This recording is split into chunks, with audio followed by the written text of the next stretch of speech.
Hello. So, hello mga ka-farmers. So, ito na ka-farmers yung ating mga tanim na upo. Yan. So, pasensya na kasi ngayon lang tayo nakapag-update kasi napaka-busy. Yan. So, yan guys. So, yung ating upo ay malago na ang kanyang tubo. Ayan. So, ito na guys. Yung ating Mayumi F1 dito sa aking area. Ayan. So, dumadami na guys yung mga bunga nila. Yan, kita nyo. Yan yan, thanks God.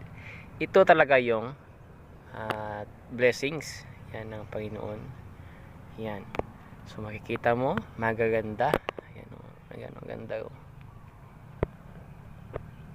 Ayan. Ayan. Kita nyo.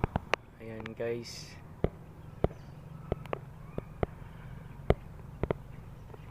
Yan. So, ayan makapal na. Kita nyo, ayan Ayan, kita nyo.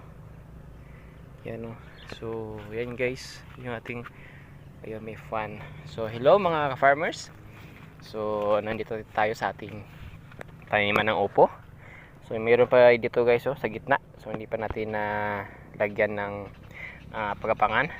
So, yan ay sobra. So, sa gitna na lang natin nilagay. So yan yan. So yung natin nasa ibabaw sa itaas na lahat. Yan. So mag-Ilonggo na lang kita kay Budlay mag-Tagalog. So ara na sila sa babaw mga ka-farmers. So sa babaw abot na sa babaw.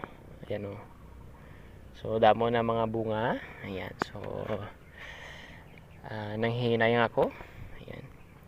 Kasi malago na yung ating opo. And then yung weather naman hindi nakikisabay. Ayan, so sana hindi lang dito sa amin magdaan. Ayan. Kasi sayang mga ka-farmers, masisira lang yung lahat pag dito dumaan yung bagyo. Ayan sayang. Ito yung mga farmers So yung ating pinaghihirapan pagdaanan tayo ng bagyo, masasayang lang. Ayan So ito yan dumadami ng yung mga bunga. Ayan yan ang ganda. Yan po ang ganda. So ayan yan. So yan mga farmers. So ito ay nasa 1